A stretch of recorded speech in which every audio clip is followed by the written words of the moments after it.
May I come in, sir?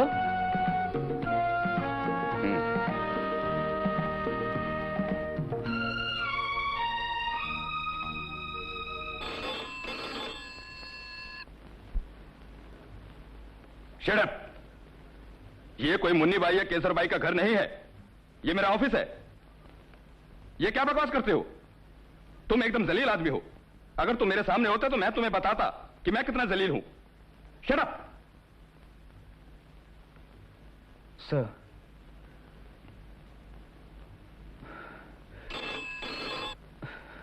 Hello, hello, hello, hello. अरे बोलते क्यों नहीं हो? हाँ। सर, मैंने सुना है आपकी फैक्ट्री में। ना आपकी ना मेरे बाप की। ये फैक्ट्री है मालिकों की। सर, मैं तो यहां सिर्फ मैनेजर हूं। हाँ, लेकिन एक बात है, ये फैक्ट्री माल बहुत बढ़िया किस्म का बनाती है और हम वो माल तब तक मार्केट में नहीं बेचते जब तक हम खुद वो माल की क्वालिटी के बारे में संतुष्ट ना हो जाए। देखिए और आपको अगर माल चाहिए तो कोई सवाल ही नहीं। देखिए, आप मेरी बात तो सुनिए। अरे बात तो बाद में सुनेंगे, पहले चाय हो जाए। नहीं नहीं सर, क्या कर रहे हैं आप? Yes sir. अरे भाई हनुमान, 2 कप चाय फर्स्ट क्लास लेकर आओ। सर अभी लाया। देखिए सर, प्लीज आप मेरी बात तो सुनिए, वरना थोड़ी देर में आप मुझे बिना चाय के ही भगा देंगे। क्यों? मैं कोई माल खरीदने नहीं आया सर, मैं तो आपकी कंपनी में मजदूरी करने आया हूं। मजदूर? खड़े हो जाओ। सर, आई से गेट अप। सर, मजदूर की जगह ये नहीं है।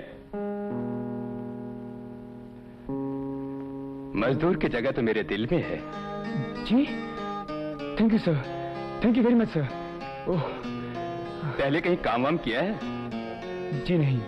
कहीं ट्रेनिंग हासिल की है? सर, जो सीखने की उम्र थी वो तो पढ़ने लिखने में बेकार चली गई। तुम्हारी क्वालिफिकेशन क्या है? जी, मेरे पास एमए फर्स्ट क्लास की एक बेकार सी डिग्री है सर। डिग्री को बदनाम क्यों करते हो? इसलिए सर कि हमारे देश में डिग्रियां तो बहुत ज्यादा हैं, मगर कुर्सियां बहुत कम।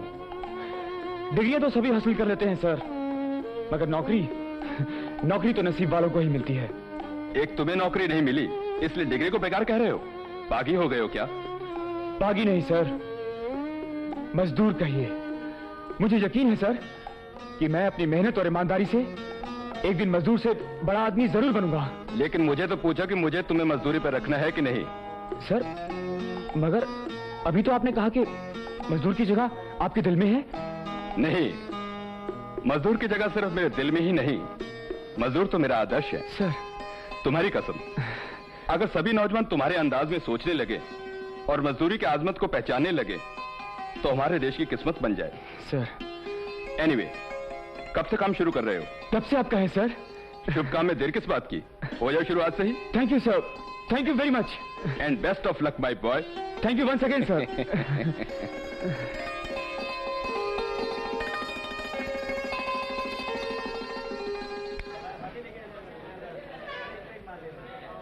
अरे विशाल, अरे भाई सुनो, ए ठहरो ठहरो ठहरो। हाँ, ये बकरी की तरह मुंह लटकाए कहाँ से आ रहे हो? अफसर बनने चले थे ने, मजदूर बन के। अरे ये साला क्या अफसर बनेगा? अरे बड़ू, अगर तो अपुन का दोष होता ना तो मजदूर की जगह इस देश का सबसे बड़ा पॉकेट मार होता। अबे साले अपुन को देख, हाई कोई टेंशन, एकदम बिंदास, खाओ खुया बत्ती बुझा और सो जा। क्या समझा? नहीं बाप, तू नहीं समझेगा, जा। इतने साल तक हम इस सोचकर दुआ करते रहे कि तू पढ़ लिख कर बड़ा आदमी बनेगा, और तू खामोश! अपनी खुदगर्जियों को दुआओं का नाम मत दो। तुम सबको मेरे अफसर न बनने का इसलिए दुख है कि तुम खुलेआम गुंडागर्दी नहीं कर सकते, तुम लोगों की जेब नहीं काट सकते, और आप दूध में पानी नहीं मिला सकते। क्यों? बेईमानी के इस दौर में मजदूर बनकर जीने का फैसला मैंने खुद किया है। बड़ा आदमी बनने का हर ख्वाब मैंने अपनी आंखों से मिटा दिया है।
Hello sir. आओ विशाल आओ। कॉन्ग्रेचुलेशन। Thank you sir. बैठो। प्रमोशन मुबारक हो। तुमने तो जितनी जल्दी तरक्की की है वो स्पीड से तो आसमान में रॉकेट भी नहीं उड़ता। शुक्रिया सर। अब आगे क्या इरादा है? बस आप जैसा बनने का इरादा है सर। नहीं नहीं विशाल, तुम मेरे जैसा नहीं बन सकते। मेरे जैसा बनने के लिए विशाल तुम्हें दिन में कम से कम 10-15 मुर्गियां खानी पड़ेगी। जी मैं आपके शरीर की बात नहीं कर रहा। तो फिर? मैं तो आप जैसी पोस्ट पर पहुंचना चाहता हूं। अच्छा, यानी मेरे ही पेट पर लात मारने का इरादा है? अरे नहीं सर। यानी तुम्हारे कहने का मतलब हुआ विशाल की मैं आज से शुरू कर दूं? क्या सर? दूसरी नौकरी की ट्राई? बातों बातों में तुम्हें कहना भूल गया, सेठ जी ने तुम्हें याद किया। सेठ जी ने याद किया? हाँ, फौरन चले जाओ। Okay sir, I will just go. Good bye. Government पास भी कर चुकी है, लाइसेंस भी मिल चुके हैं, फिर काम शुरू क्यों नहीं हो रहा है? कुछ प्रॉब्लम्स है सर, हम अपनी ओर से पूरी कोशिश कर रहे हैं सर। मैं कुछ सुनना नहीं चाहता। लाखों रुपया खर्च कर चुकी है कंपनी इस प्रोजेक्ट पर। हम पब्लिक में अनाउंसमेंट भी कर चुके हैं। This project has become a Prestige issue for us. 6 महीने के अंदर अंदर ये प्रोजेक्ट पूरा होना चाहिए, किसी भी कीमत पर, समझे? Now get out all of you.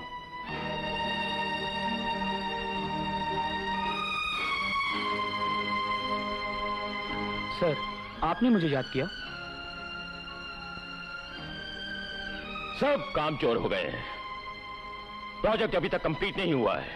Quality complaints बढ़ती जा रही हैं और कंपनी की किसी को कोई फिक्र ही नहीं है। सर, कोई गलती हो गई क्या? तुम्हारी भी बहुत कंप्लेंट्स हैं।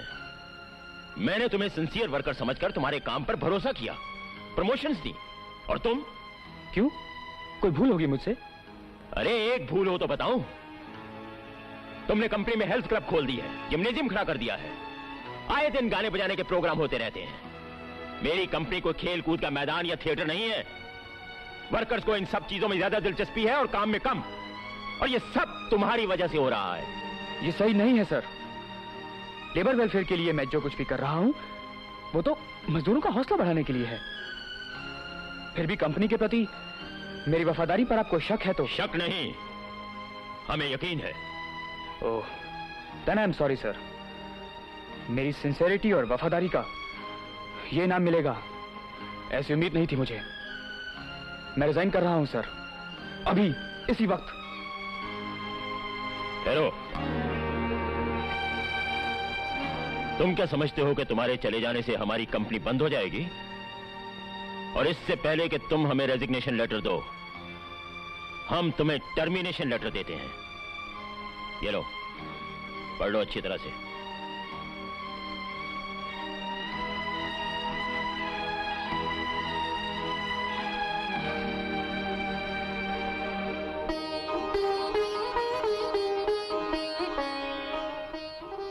मैं किस जुबान से आपका शुक्रिया अदा करूं सर? शुक्रिया अदा करने की कोई जरूरत नहीं है। हमने तो तुम्हारी मेहनत और काबिलियत का रिवॉर्ड दिया है। इस साल हमारी कंपनी को जितना मुनाफा हुआ है पहले कभी नहीं हुआ। Congratulations. Thank you sir. Sit down. Sir, company के इस मुनाफे में मेरी मेहनत से ज्यादा मजदूरों का हाथ है सर। मेरी गुजारिश है आपसे कि अगर आप उन्हीं मजदूरों के बोनस और मकानों के लिए कुछ करें तो मुझे ज्यादा खुशी होगी सर। एक बात ध्यान से सुन लो विशाल, कंपनी में अब तुम्हारी वो पोजीशन नहीं रही जो पहले थी। अब तुम एक बड़े अफसर बन गए हो। छोटे और बड़े के बीच में एक फासला होता है, और अगर उस फासले को तुम कम करने की कोशिश करोगे तो मुश्किल में पड़ जाओगे। सर, ये मजदूर बड़े ही सादा दिल होते हैं। उनकी छोटी छोटी ख्वाहिशें होती हैं, पूरी हो जाएं तो बहुत खुश होते हैं सर। मजदूरों को बोनस देना अब हमारे इख्तियार में नहीं है। तो फिर किसके इख्तियार में है सर? तुम्हारे। तुम जितना भी बोनस मुनासिब समझो अनाउंस कर सकते हो। और जहां तक मकानों की बात रही, उसके बारे में भी हम सोचेंगे। Thank you sir. एक और जरूरी बात, तुम कंपनी का फायदा पहले देखोगे और मजदूरों से हमदर्दी बाद में दिखाओगे। सर, मजदूरों को खुश रखना मेरे ख्याल से कंपनी के ही फायदे में होगा। कंपनी के फायदे में क्या है ये हम अच्छी तरह से समझते हैं। No sentiments in business. शेर अगर हिरणों पे तरस खाए तो भूखा ही मर जाए, ये बात तुम भी धीरे धीरे समझने लगोगे। फिलहाल तो टेक दिस। ये क्या है सर? तुम्हारी गाड़ी की चाबियां, और ये रहे तुम्हारे बंगले के papers. Oh thank you so much sir. अभी एक आइटम और है जो सबसे इंपॉर्टेंट है। वो क्या सर? अब चूंकि तुम हमारी कंपनी की सीनियर मोस्ट एग्जीक्यूटिव पोस्ट पर हो, हम चाहते हैं कि इस शहर के बड़े बड़े बिजनेसमैन और सरकारी अफसरों से मिलो और उनसे ताल्लुकात बढ़ाओ। और ये सब करने के लिए आज शाम तुम हमारे यहाँ एक पार्टी पर आओगे।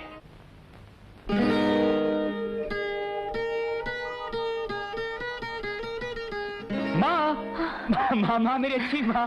तू तो ऐसा खुश लग रहा है जैसे तुझे लॉटरी लग गई। खुश होने की तो बात ही है माँ। आज मैं कंपनी का सबसे बड़ा अफसर बन गया हूँ माँ। ये देखो। ये क्या है? ये है गाड़ी और ये है बंगला। धत, तू पागल हो गया है क्या? हाँ माँ, आज मैं सचमुच ही पागल हो गया हूँ, इसलिए कि आज तेरे बेटे के पास सब कुछ है माँ। आज तेरा सपना पूरा हो गया माँ। मेरा सपना तो तब पूरा होगा बेटे जब तू इस घर में बहू लेकर आएगा। वो सपना भी बहुत जल्द पूरा हो जाएगा माँ। इंतजार की घड़ियां अब खत्म हो चुकी है माँ। इंतजार की घड़ियां अब खत्म हो चुकी है विशाल। मैं आ रही हूँ अपना वादा निभाने। हम मिलेंगे उन्हीं वादियों में। वो सारे नजारे हमारे प्यार की खुशबू से फिर महक उठेंगे। मैं तुमसे मिलने आ रही हूँ, ठीक उसी जगह जहाँ पर तुमसे मिलने का वादा किया था मैंने। सपना बेटी। ओ डैडी। अरे भाई, पार्टी में सब लोग तुम्हारा इंतजार कर रहे हैं, तुम यहाँ बैठी क्या कर रही हो? बस डैडी मैं आ ही रही थी। बेटी जरा जल्दी करो। ये क्या है तुम्हारे हाथ में? मेरे हाथ में कुछ भी तो नहीं है डैडी, कुछ भी नहीं। ये क्या छिपा रही हो तुम? Nothing daddy. अरे कुछ तो है, दिखाओ। नहीं डैडी, सच दिखाओ ना, क्या है तुम्हारे हाथ में? डैडी सच कह रही हूँ मैं, मेरे पास कुछ नहीं है डैडी, सच कह रही हूँ। दिखाओ ना, देखें। अरे ये तो विशाल की फोटो है। आप इसे जानते हैं डैडी? हाँ। तुम इसे कैसे जानती हो? मैं तो इसे बहुत अच्छी तरह जानती हूँ डैडी। अच्छा, पहले तो तुमने हमसे कभी नहीं बताया। हाँ डैडी, मैं आपको बताने वाली थी, मौका ही नहीं मिला। डैडी, आप कह रहे थे ना कि तुम्हारी कोई पसंद हो तो बताना। डैडी, विशाल ही मेरी पसंद है। विशाल हमें भी पसंद है। सच डैडी? लेकिन एक वर्कर की हैसियत से, और किसी हैसियत से नहीं। विशाल हमारा मुलाजिम है। मालिक और नौकर के बीच में एक फासला होता है बेटी, जो कायम रखा जाए तो इज्जत बनी रहती है, और मिटा दिया जाए तो जिल्लत बन जाती है। मैं ये फासला खत्म कर देना चाहती हूँ डैडी। और फिर विशाल उस वक्त तो मेरा दोस्त रहा जब वो सिर्फ एक स्टूडेंट था, आपका मुलाजिम नहीं। इतने गहरे ताल्लुकात कायम करने से पहले कम से कम हमसे जिक्र तो कर दिया होता। आई एम सॉरी डैडी। मैं कहना चाहती थी आपसे कि मैं उसे प्यार करती हूँ और उसे शादी करना चाहती हूँ। रिश्ता बराबर वालों के साथ किया जाता है बेटी। हम खानदानी रईस हैं, सोसाइटी में एक इज्जत है हमारी। तुम्हारे एक गलत कदम से हमारे सारे खानदान की इज्जत मिट्टी में मिल सकती है। लोग हंसेंगे मुझ पर, उंगली उठाकर कहेंगे कि यही है उस नादान लड़की का बाप जिसकी बेटी ने एक मामूली से मुलाजिम के साथ शादी कर ली। डैडी, लोग क्या कहेंगे उसकी फिक्र है आपको, पर अपनी बेटी की खुशियों की कोई फिक्र नहीं। फिक्र है, इसीलिए तो गलत कदम उठाने से रोक रहे हैं। आज तक तुम्हें किसी चीज की कमी रही है? बड़े शान शौकत से रही हो तुम। कैसे रह पाओगे एक मुफलिस के साथ जो हमारे ही टुकड़ों पर पल रहा है? साफ साफ क्यों नहीं कहते डैडी कि आप अपनी इज्जत बनाए रखने के लिए अपनी बेटी की खुशियों का गला घोट देना चाहते हैं, और मेरी जिंदगी को आप अपनी खुदगर्जी के पत्थर के साथ बांधकर दौलत के समुद्र में डुबो देना चाहते हैं। सपना बेटी, मत कहिए मुझे बेटी, मैं आपकी बेटी नहीं। काश आज अगर मेरी माँ जिंदा होती।